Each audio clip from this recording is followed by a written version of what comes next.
To order. The first order of business is we have two brand-new members to the commission, that being Kevin Henderson. Yes, ma'am. And tell me your first name again. Melissa Lewis. Yeah, come join us. You don't have to be out in the hinterlands. It doesn't matter if they are. We have got a couple of people absent, Mark Trahan, Harold Hill, I guess. Those two, the rest of the commission is present. So next is election of a chairperson.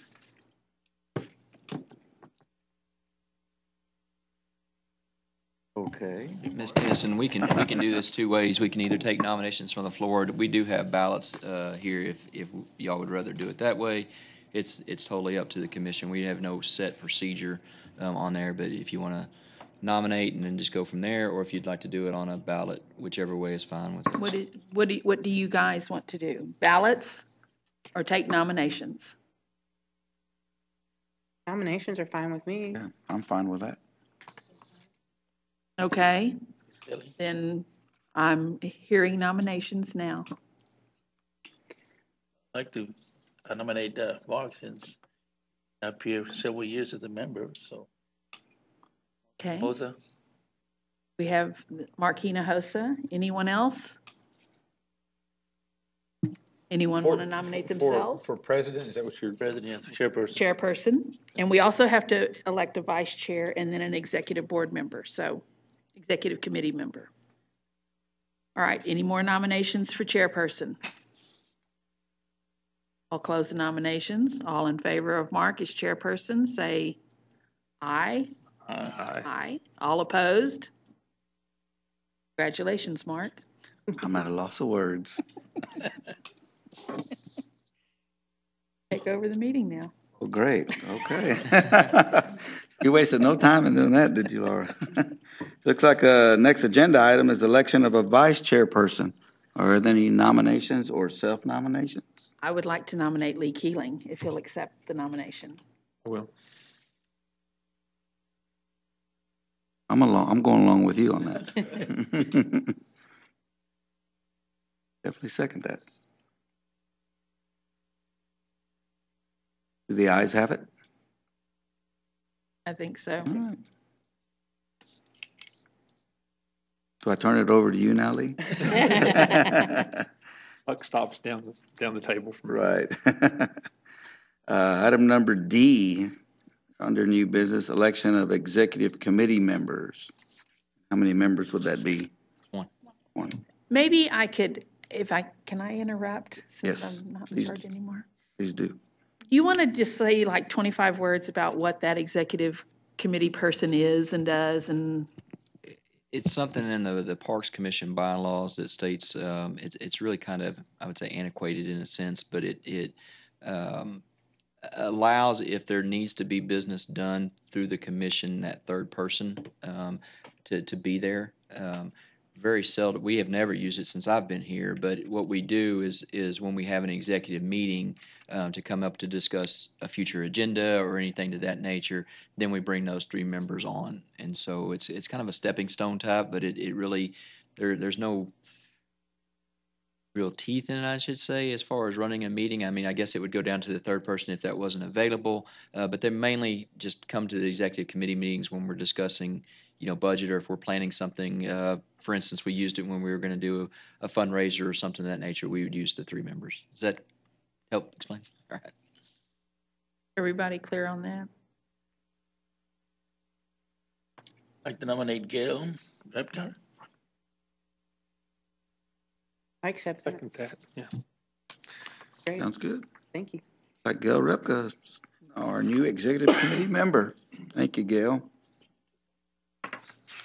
Item number three, approval of the minutes. Has everyone had a chance to look over the minutes? Any corrections, deletions, additions? Anything we'd like to bring up? I move that we approve the minutes as presented. I'll second it. Been first and seconded. All in favor? Aye.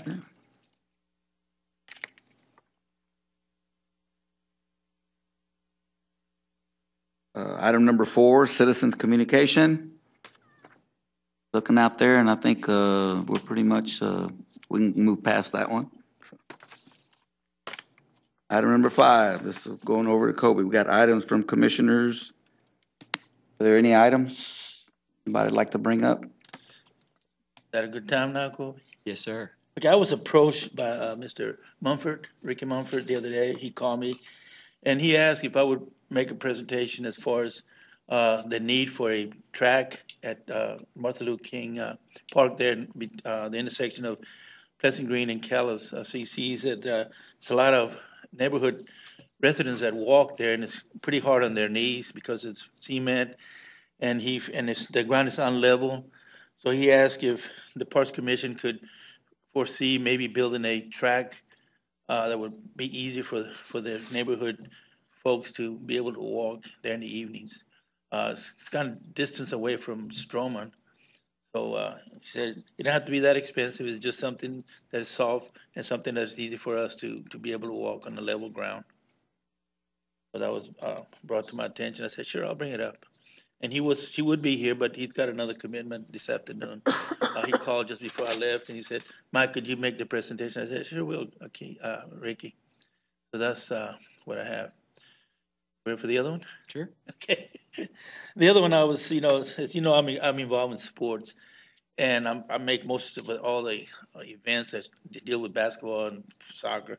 Well, I was talking to several members of the soccer that coach teams, and they suggested or maybe make a recommendation that we try to build an indoor soccer building or arena, whatever you want to call it, because they have teams that have to travel to Houston, to Austin, to San Antonio just to compete.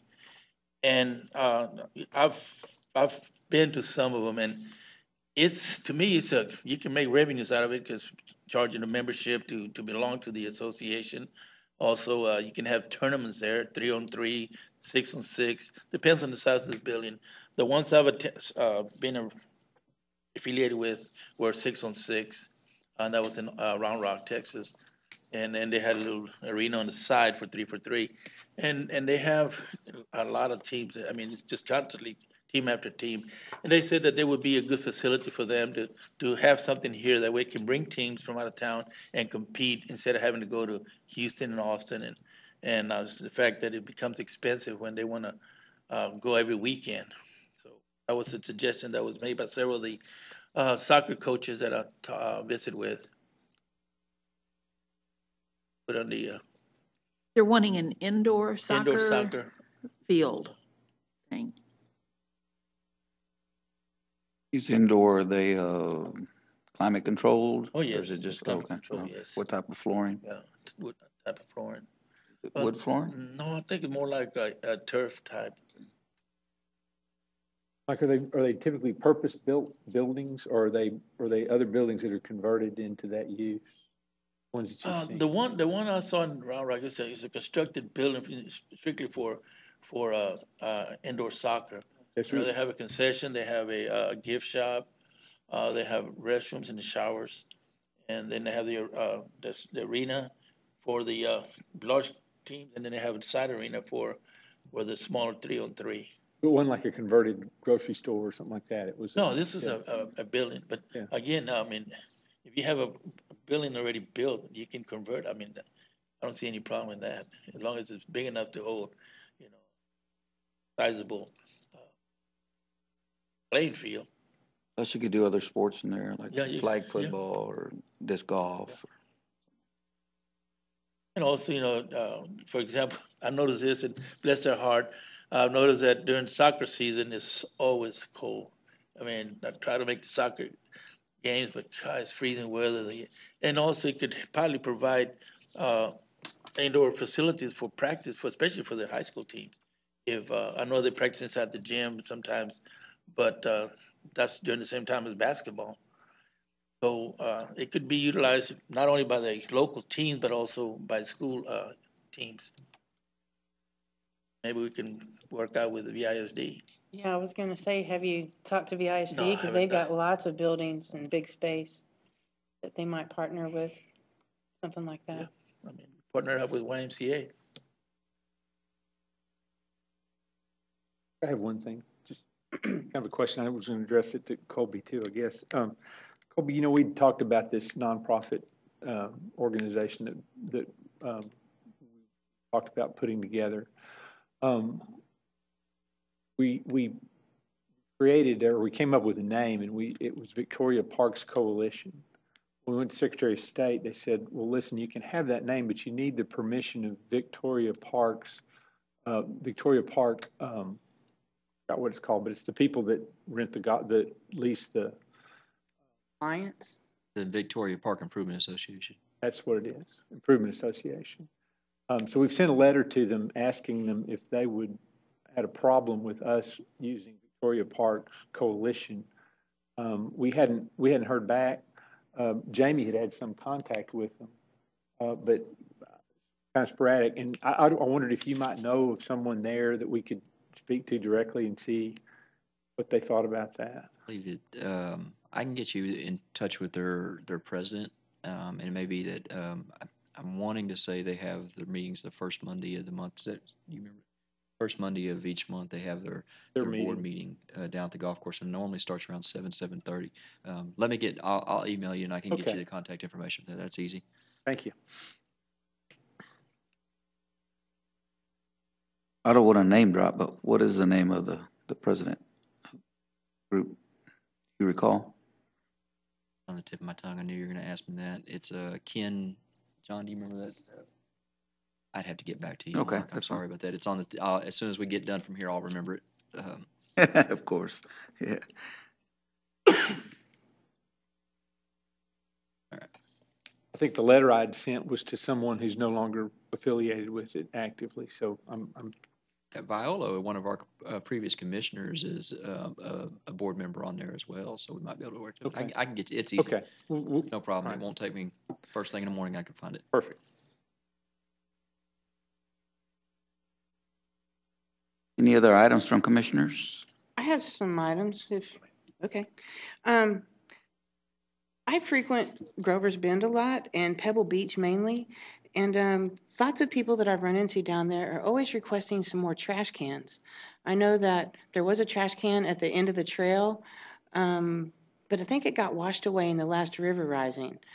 So some folks have asked for some more trash cans closer to the Pebble Beach and maybe even down by the tree line. That would be super awesome. I've also noticed several citizens picking up trash down there, and I thought that was really outstanding for them to be picking up trash.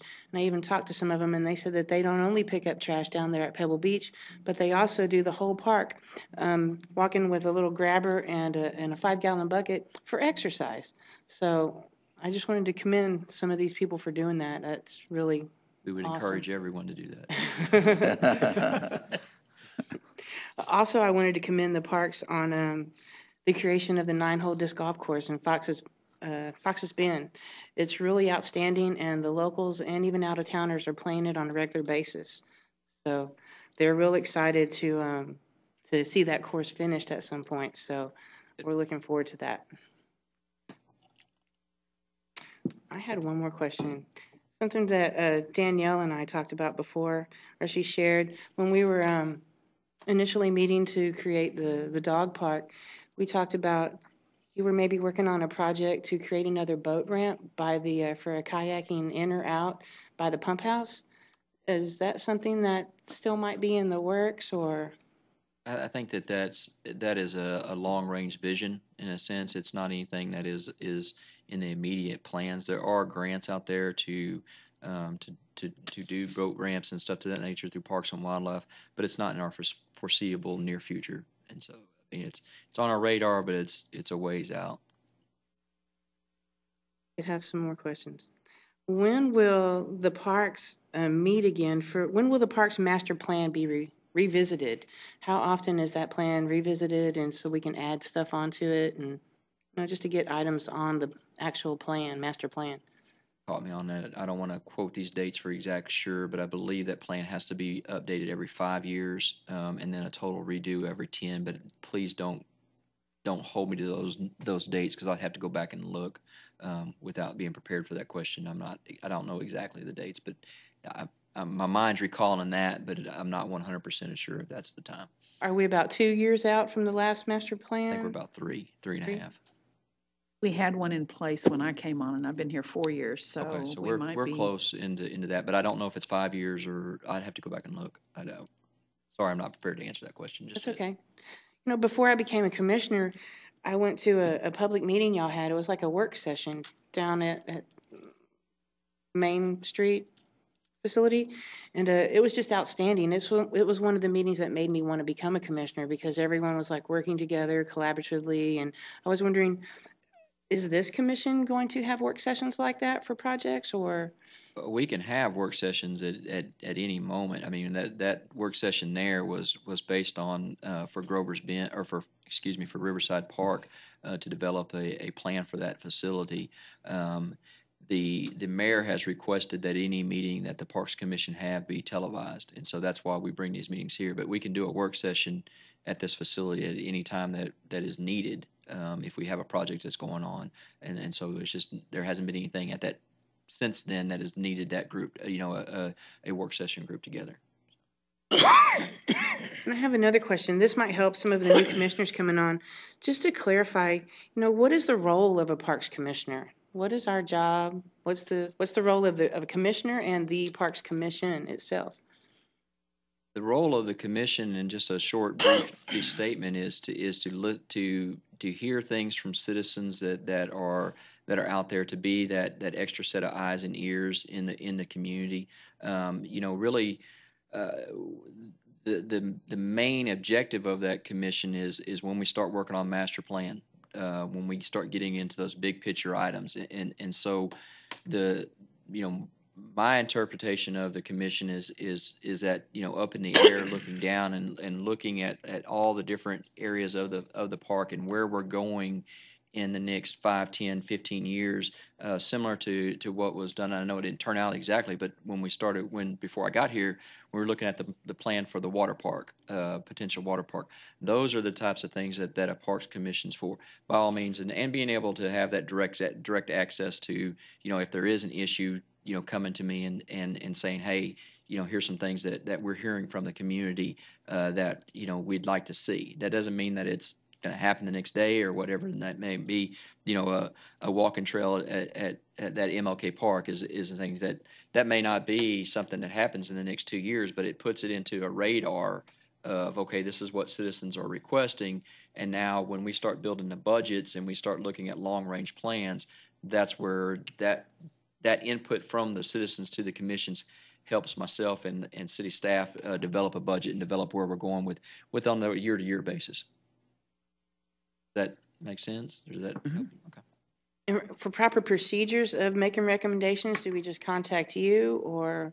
I mean, you're always welcome to contact me if if it's through email or through whatever that may be. There's, just like I stated when we first, we're 18 months out from anything new, and so we're just now starting this year's budget. We won't start building the next year's budget until January, February time period, and that will not get passed until September of the next year.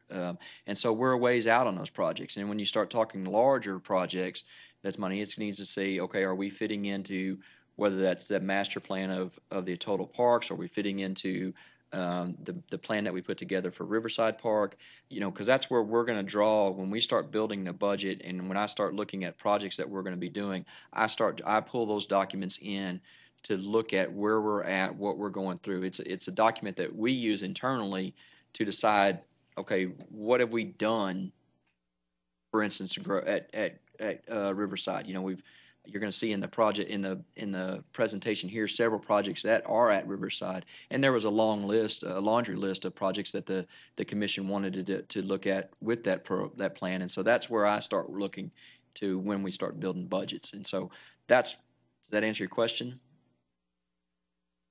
Yes, kind of, sort of, yes. Okay. Yes. Threw me on my next question. That's very great.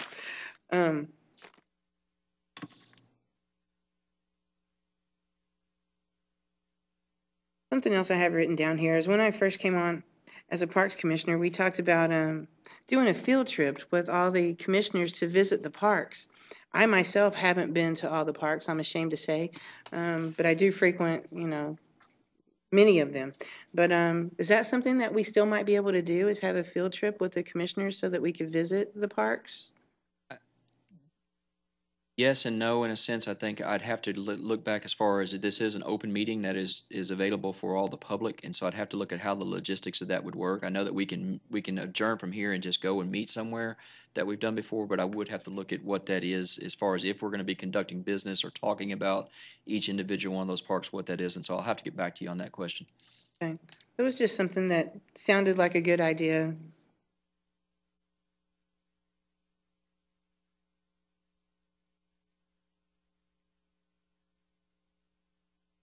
I'll let you go now. Oh, thanks. Okay. First off, I spend most of my time at the adult sports complex. That's play softball, I umpire. I'm out there a lot. I just want to thank Colby and his staff. They've done an outstanding job over the last few years of really increasing the amount of teams that play, and they've done it professionally ran. That being said, there's a couple things that people have approached me about. When we have tournaments out there and events, there's hardly any area for teams to gather. Teams are sitting out there. I mean, there's covered area inside, but there's a whole big green belt right inside the gate that's fenced off. That nobody knows why it's fenced off. Get that fence moved. I give all kinds of picnic areas. Every night when you're out there, there's families out there. There's kids out there playing. There's nothing really for the kids to do. You see them playing under the bleachers. You see them, afraid they're going to get hit by a foul ball or something like that. I think you hear this every day, and I hear it multiple times from every time I'm out there, that they're, a playscape, a playground for the kids out there. That would be valuable. I think it would also help promote the family environment that we want out there.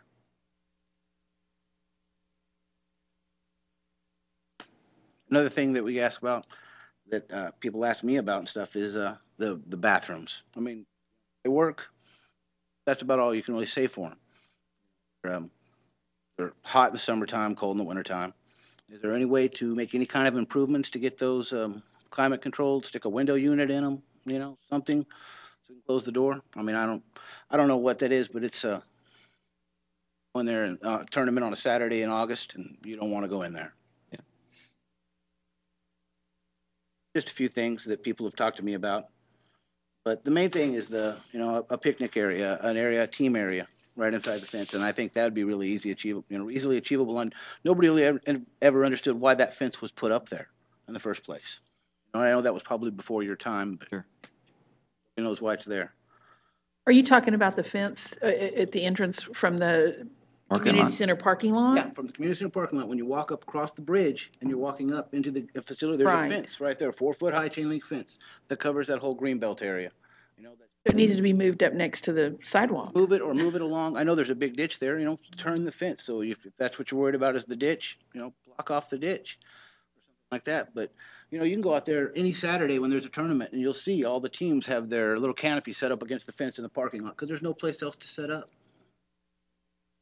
Right there next to the, next to your vehicles. It's hot, right there next to the parking lot when there's a tree shaded area right there. I don't know. Those are just my thoughts. Thank you. Good points, thank you. Any other commissioners, any other items? Okay, we'll move on to departmental reports. I'll turn it over to you, Kobe. Okay, as you know, as October 1st starts our new budget year, and so our budget has been approved. I wanted to lay this out, especially for the new commissioners coming in. It's a brief overview of what we've got going. I'm going to go into some of the things that we're working on or have completed this last year, and then what we've got coming up in this next year. We'll let you know that this was a very, very tight budget this year. City employees did not receive raises, and so we were cutting back services as much as we could to make sure that we are providing services, but there's very little, if any, fluff at all, and so we were cut back very difficult. So there's not going to be as many projects in here as you've seen in the last year or so, and that's because of that.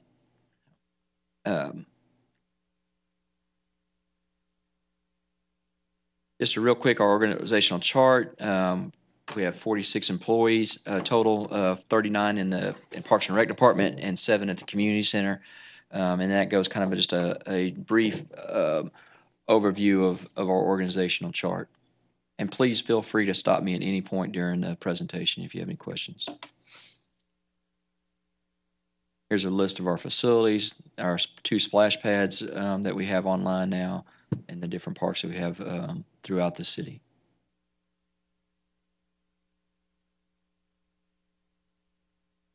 Turn on your monitor.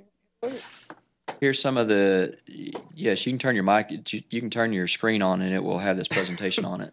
So, sorry. The power button. It's not the tech board. Mark, underneath, right here, just underneath. Oh, got it. All right. The picture on the left is the new playground that is going up in Grover's Bend at Riverside Park. The contractor was down there today and installing the base for the rubber mulch, which I talked to him this morning, and he said that mulch should be there tomorrow, and they'll start putting it in. So we have the possibility of being open late next week or so, maybe first of next week, but sometime in that point, that playground should be up and running. We also installed a shade cover over one of the picnic areas right next to the bathroom. Right there, it's a 20 by 20 shade structure right there. So I'm really looking forward to that playground. I think it gets used a lot. The old one got used a lot, and I think this one will get used a lot as well. Very nice shade, too. The picture on the right is a splash pad. Most of y'all I believe most of y'all have seen that, but that is a project. Danielle took the lead of a lot of that project. She did a great job. A nice playground and a very nice splash pad. This splash pad and playground was...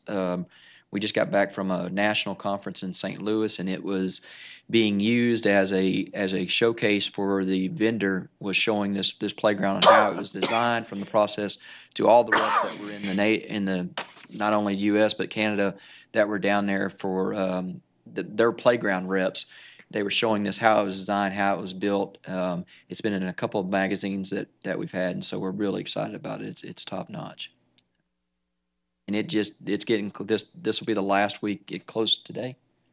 Yeah, we're close for the year today on both splash pads with Both the weather of getting. them. Yeah, we're going to start getting it winterized and stuff like that. But we'll be back open around spring break next year. Are you hours and days? We went to this one once and it was nobody there working.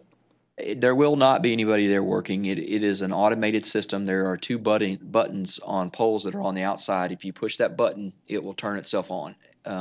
It's open from 10 to 7 Monday through or every day of the week during the operation season. If the gates are open, you can turn the button on and it'll come on. If not, there's an emergency. There's a number that you can call and it'll page out one of my staff to come fix it. We rarely have problems, but every once in a while we do. Where was this playground again? I'm sorry, Which one on the one on the left? That is at Grover's Bend. Okay. Did we see as much traffic at the new splash pad as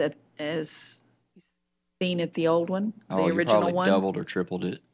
Pardon? You probably doubled or tripled the amount of people at it. Just the sheer size of it, and it's close to a neighborhood as far as real walkable, and by all means, both splash pads are getting used. Right. And so it was a great addition to our park system.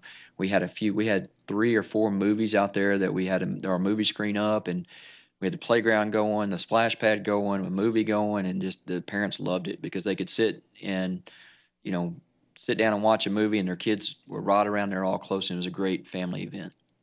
I know the one time we finally found time to go to this new one, it was very, very busy. And that was probably about 3 weeks after it was opened. Sure. They love that ball that drops the baseball. They do. It's not, and it's been very beneficial for when we've had girls fast pitch tournaments and things to that nature. You see teams over there in it, and you also see, I think what the parents like is the younger sister, the younger brother that doesn't play softball. Now they've got something to do, and so we've had a lot of teams from McAllen come up that have been repeat, teams for us, and you can see they're bringing their bathing suits and stuff to that nature. The little ones They're prepared. Yes, so it's nice to see. You look on the picture of the left, this is the disc golf course in Fox's Bend. This is one of the tee boxes that was built. You can see off in the distance one of the new tees. There's 9 holes there. Ms. Ripka did a lot of groundwork for that, and we're excited about having it. We're hoping to as we start clearing the banks of the river, each winter, we're hoping to add the other 9 part of it as soon as we can. And so that So will it come. eventually will be 18. Yes, it will. We do have the other 9 baskets in storage, and so it won't. The only cost that will be there will be the concrete slabs, which is very minimal. You look on the picture to the right is they've started breaking ground on the new admin and maintenance facility at Riverside Park. We cannot wait for that to get done. It's going to be a very nice facility. We're excited about it. And so they started doing some of the degrassing and surveying spots for that facility. What's the estimated completion date on that? 10 to 12 months. So hopefully by this time next year, we're moving in. Come on. And this project doesn't seem like it was in this year's budget, but the new turf at the stadium, that facility I have not had a bad review of it from any coach that's come and played, any player that's come and played. Of course, you have some people that, I wish it was natural grass type, but any ball player that's gotten out there absolutely loves it. We had the Generals all year, and every one of those teams that came down, we want to play here, and so it's held up great. I see very little wear in it from the main spots you're going to get is that batter's box, the right-handed batter's box, and it looks just as nice as the day that we got it. And so we're really excited about that. We played a lot of games, and we had a lot of playoff requests for it. And I expect that to be even more next year. Picture on the right is they're putting the final coats on the new, their refurbish of the Children's Park parking lot. Hopefully they'll be done with that this week and start painting. Weather was perfect for it, so it went a lot faster than what the engineers thought it might, and so they're wrapping that project up within the next week or week and a half. Any questions on those updates? A lot of stuff going on this year. Y'all have been busy. Okay, this is going to be our one-time expenses for next year. As you know, we have one-time expenses and reoccurring costs. Our reoccurring costs are salaries, what it takes to operate. Here's the things that we're going to be replacing. 2 tri-deck mowers, which are the large area mowers. Those are the 11-foot mowers. We're going to be adding 2 more to our fleet. We're going to be replacing 5 Z mowers. We're going to be adding 1 ball field reel mower, which will be over at the stadium. We're adding a gator, a 16-foot trailer. Kim just ordered new Christmas lights and decorations for around the square. Those poles. Getting some new decorations for those in. We've got office furniture slated here for the new building when it comes online, and then we've got we'll be redoing control post again, and so we'll probably start doing more control post at the Riverside Park probably first or second week in November. We'll start working towards that, and we're hoping to get 850 installed, which is about what we got last year. Those 5 Toro Z mowers, you said you're replacing? Yes. Okay. How do you surplus the old ones? What do y'all do with them? The Toro package that we buy, they do a buyback system. Okay. And so whenever they give us, just like you're going to trading your car in, and so they will purchase those back from us, and they will take them back and sell them as a used fleet. With these control posts, how far do you expect to be able to get through the park? We're gonna start at and redo Children's Park, the parking lot there. We'll do around the circle by where the office is going, and then we'll start working our way down Grover's Bend and work back through there. I don't know exactly how far we'll get. It's really going to be weather dependent as far as do we get 850. I think we can do 850 pretty easy. I'm hoping to just continue from Grover's Bend down and try to connect back up to the stadium. And then if we're at that point and we can still move on, then we'll start working it back from state and back towards the stadium that way. I've seen contractors kind of looking at the road in Grover's Bend. Is that slated to be hard-topped? Yes, that will actually begin this week. So it'll be the same process. It's just it's a new seal coat, just like what's being done at the Children's Park, and it'll lead back to that parking lot.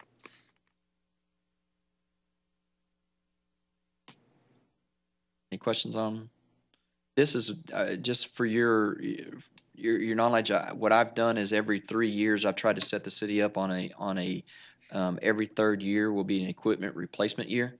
So next year when we come in, you may see one or two pieces of equipment going in, but then that's when you'll see, okay, we're going to do a playground here, or we're going to do something of that nature. I want to make sure that our fleet is taken care of, and then we don't get into a situation like we were a few years ago where we were hurting for mowers. And so this will keep that fleet updated and keep the downtime down.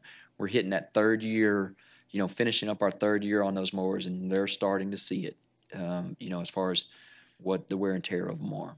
They're not to the point where they're costing us more to operate than they are to own, but they're getting close. I have a question. Since you're talking about mowers, it made me think. Okay, we had the goats at one time. Yes, ma'am. To clear out. Was that a good thing? I mean, has it been able to be maintained? Do we need the goats again? I haven't been down there, so I don't really know what it looks like, but. For the most part, I think that this winter or this summer was a little different than normal. It rained more, and so the grass grew a lot more than what we were catching up on parks as far as all over town, and right-of-ways and different things of that nature.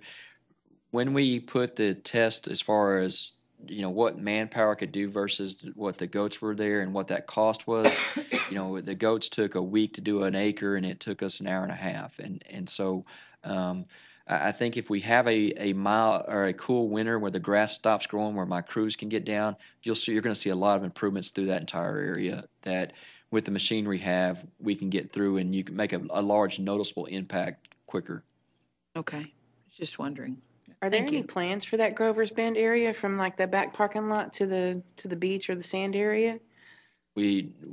Especially in the wooded area. That's our ongoing plans is to continue clearing. Last year we weren't able to do that because we didn't stop mowing, and so each year that we stop, we're able to get a break from mid-November through February, first part of March. That's when that crew will come over and they'll start clearing the river, and so that is our plan right now. If that doesn't, if we have a warm winter, then we may not be able to do as much as what we'd like to, but that is our current plan.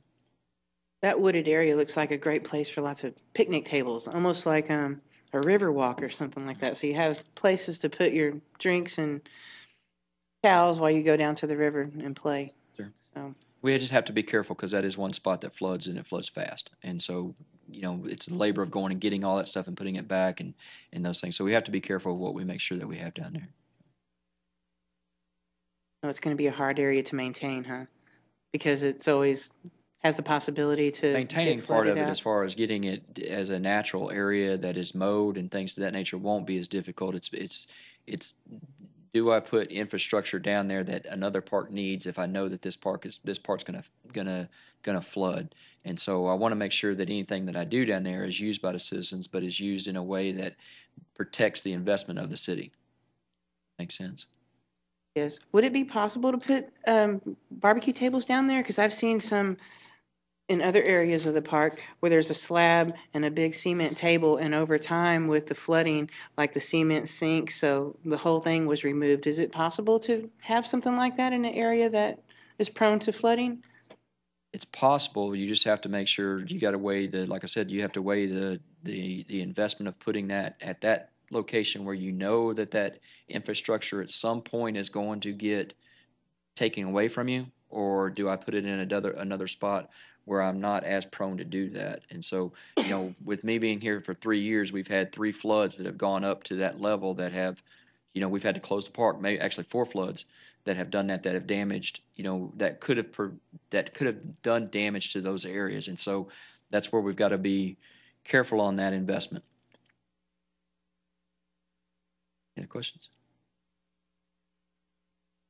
Just another area that we do is sports tourism.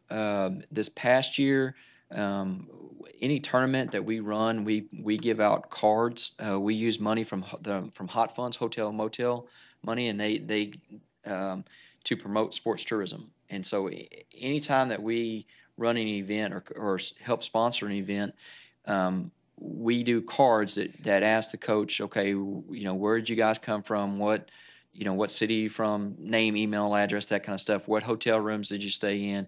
How many room nights did you book? And so we tracked that. And this year we were just over 3,200 rooms that we could track for the year, which I thought was very good. In 2017, just so y'all are aware, we're contracted for 6 youth fast pitch tournaments.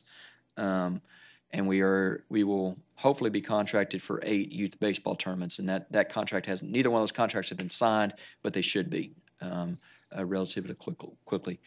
We're also hosting the Taft Regional Swim Meet this year again. That was done last year, and it was a very good swim meet. Except for real professionally ran. Both my kids were in it, or all 3 of my kids were in it. And it was a very good meet. We got some hotel stays out of it as well as a 2-day event. So that's kind of where that number comes from. Another big purchase that we're doing out of there is purchasing temporary fencing. Right now, when we hold a girls' tournament, if we have to use the adult complex, we're putting T-posts in the ground and basically construction netting up. We were going to buy a temporary fencing that we can just panel it through, into whatever distance that we need. And so if we need to be at 200, 215 feet, we can do that in real quick. Right now it takes us, 6-7 hours to get that process done. And so this will knock it down to an hour and a half, 2 hours at most. Kobe, on that regional swim meet, I know this year you had it there at the BISD complex with a new swimming pool that was being built by the YMCA and parks. Are you going to hold the regional meet there, or? No, the pool at the YMCA is not. It is a lap pool. It's got some lap lanes in it, but it's not big enough to host this type of meet. Okay, You need a junior Olympic size or larger, and the amount of people that ran through that facility, it was a lot. And I just being indoors, they had a little problem with their AC this past year. Just a part was broke; they couldn't get from Canada, but being inside and being air conditioned in middle of July is a lot nicer than being outside in it. The state meet was held outside and it was miserable. VISD has a top notch aquatic facility. I mean, the timing system and that is just outstanding, and the teams want to come back here because of how nice it is. Good. Yes. And we've got a very good partnership with the ISD on hosting that, so we're excited about doing it again. That is all. That is a short and sweet version, and by all means, if you want to get deeper into our individual line items and stuff, the budget is online, and if you want to get, if you are really bored, need How something about the to put you 10-year sleep. plan? Can we find that anywhere for Riverside? What's that? The 10-year plan for Riverside? Is that I online? don't think it was a 10 years. It was a 5-year, but I can email it to you. Sure. Can you go ahead and email it to all of us? Sure. Yeah, No let's problem. do No that, problem. yeah. I've got a copy in my, I was given when I joined the commission.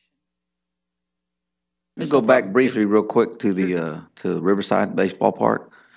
Have you had a significant reduction in maintenance on the field, being with the foul territories and the infield obviously is? Yeah, in the past, we've had to use one employee that stayed down at Riverside all year long. And what we've been able to now is that we've been able to pull that employee right now when there's not games going on. We've been able to pull that employee and move them over to the youth complex to work and mow and things like that. Now, with UHV just about to start getting stuff back into practices and things of that nature, we may have to bring them back over, but on a temporary basis just to make sure the door, gates and stuff get locked up. But yes, we have been able to. We haven't had as much maintenance on it. Right. So you had one person in the past there basically all year long? Yes, we did. Okay. Yes, we did. Yeah. I have a question. Yes, ma'am. We never talk about the Rose Garden. People are still, doing roses and like they did in the beginning and stuff like that? I mean, is it? No, we no longer sell roses. As far as nameplates or anything, those are just names that have been, that originally bought, and this was before my time, so I don't know all the details of it. Right. But we no longer sell those. It's just a maintenance now, as far as replanting or keeping up with roses and things of that nature. You do or you don't? I'm sorry, Danny. Mentioned all of the spaces have been purchased to have a nameplate on a rose plant. And that was all done even before I started. So 8 years ago, before I came, all of those spots were already purchased and sold out to whoever has that nameplate on the rose. Okay. Curious. Thank you. I could have another question or two. Regarding the clearing of Grover's Bend and Fox's Bend, you said it depends on the weather. When do you expect to start clearing that? Do we have to wait for a first freeze or? Wait till where I can slow down on mowing. And I don't know an exact date of that. I mean, it's just a matter of when Waiting for grass to go dormant? That we're not going to lapse in that area of the the schedule, as far as making sure that our parks are continually to get mowed, and that we're able to keep up on a basis where we, instead of going on a 10 to 12 day cycle, that we may be able to break that down into a 20-day cycle or something of that nature, and that's all dependent on weather. If we continue to get warm days, like even that you had a 55-degree morning this morning, but you're up in the mid to upper 80s, maybe even 90 in there, that ground temperature has to get below 65 degrees before that grass will go dormant. And so if that doesn't happen, then it's going to continue to grow. You'd mentioned once before that you were going to be able to pull water down to the pavilion in Grover's Bend. Oh, I've never said that.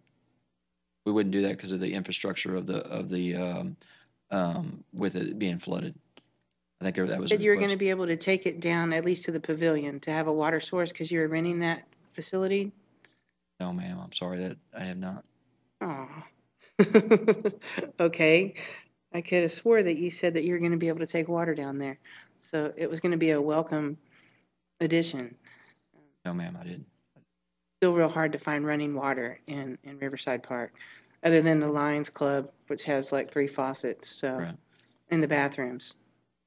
There are a series of spigots, if you will, along the parking lot in the stadium as well. They're in the ground. They're kind of hard to see, but if you open it up and if you happen to have a hose, you can connect to that water. And that's typically reserved for those who actually reserve the special events area, but it is accessible. We don't keep it locked. Just looking for water to like water the dogs while you're walking, or fill your drink up. So. Well, we have drinking fountains out, at both our bathrooms, and so there are 3 bathrooms. There are water fountains for filling a water bottle or up to that nature.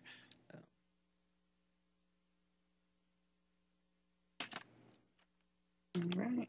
Anybody else have any other questions? Thank you, guys. Thank you. Appreciate that. one Committee? more question, Yes, Mark. go ahead. I'm sorry. Go ahead. I don't know if this is an unreasonable request or not, but would it be possible to resume a Parks Commissioners meeting back to monthly? I feel like meeting every 3 months is just, we'll never get to see y'all. I'm sure that's something we can discuss, or if we'd like to discuss it now. You're looking at me. Well, I'm just.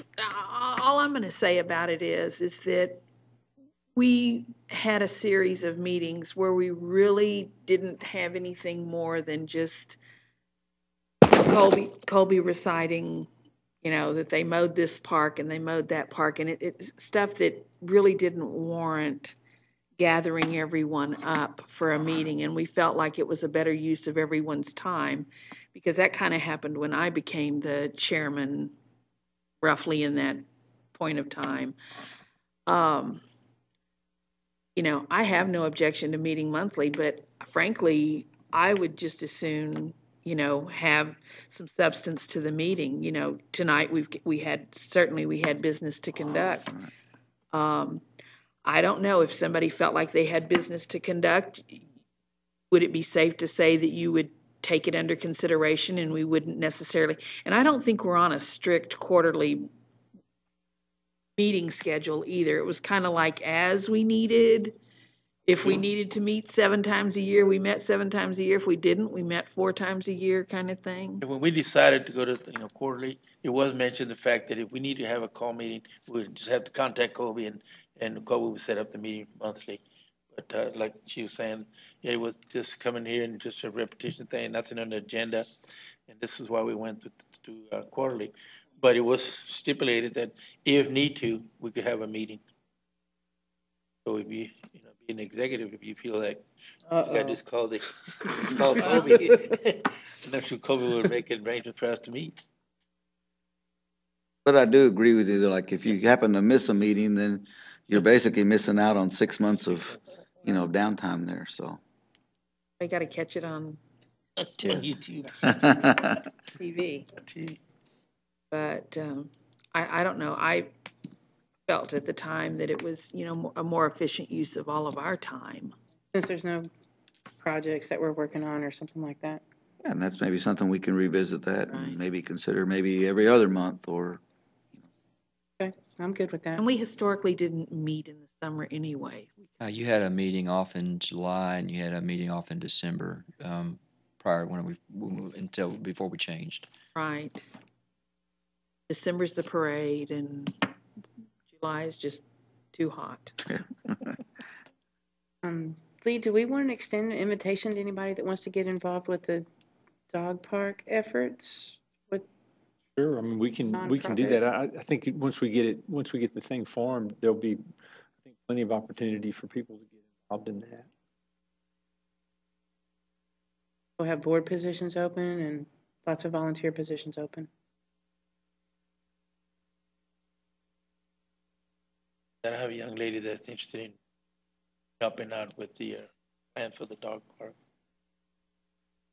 But I think it's, it's the kind of thing that would be helpful for any of the kind of things, some of the things y'all mentioned earlier today. There may be opportunities for that organization to become involved in doing those kind of things. Easier than we can as a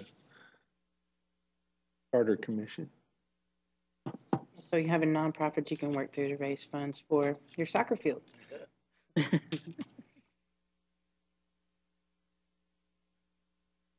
Well, if we're done on that, we'll head over to committee reports and, I'm sorry.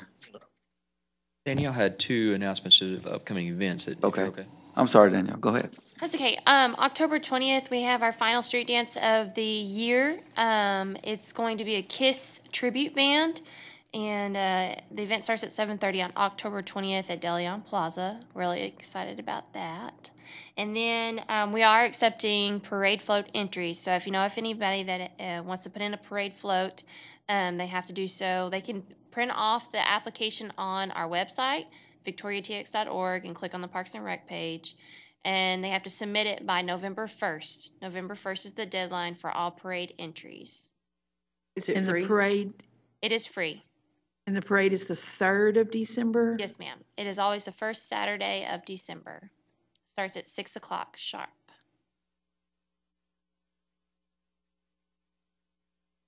Thank you, Danielle. Okay, now I have another question. Either one of you. All right. 50 words or less, Boot Fest. I was going to say the same thing. I think that's probably more of a question for O.C. Garza and his staff. I mean, we're a piece of Boot Fest, but that's not our event. And so, from our end of it, we did the vendors and things of that nature, and we ran a softball tournament that had 56 teams, and that's our side of it. And so, as far as how Boot Fest went, what financials and stuff of that nature, that'd be more of an O.C. Garza. I know he'll give a report to council, and I'm not exactly sure what date that is, but that would be more him to answer that than myself. But Parks and Rec is in charge of the food vendors and stuff. Was that, were there a lot? Was that a good thing? Yeah, I mean, it was full, and it's been full every year. So our role is mainly getting them down there, getting them checked in, getting, things to that nature, and then that's that, and getting them out. And so, Are y'all increasing the number of food vendors, or do y'all have to turn any away? Do y'all have a fixed number that you we stick always with? have. We have people that are requesting that, we only take 26 or 30 or whatever that number is, and we'll have a waiting list. We'll have 26 food vendors and 40 or so arts and craft vendors, but we'll have a waiting list of 20 or 25 on each one of them. Your part of Boot Fest came out good. All right, yes, I think Boot Fest as a whole turned out good, but I don't know comment from OC as far as the financials or anything of that nature. So we were excited to have, we had 461 rooms sold for the tournament, and so that part of it ran well for us. Very good. That's How many years has that tournament been running, ever since the Boot Fest started, or not? No, we ran the girls tournament last year, and this is the first year that we added the boys side of it. And so the girls was at 40 teams, and the boys were at 16, which the boys was it was an 18U tournament, so you're not going to get as many teams, and it was held at the stadium. And so, Okay. But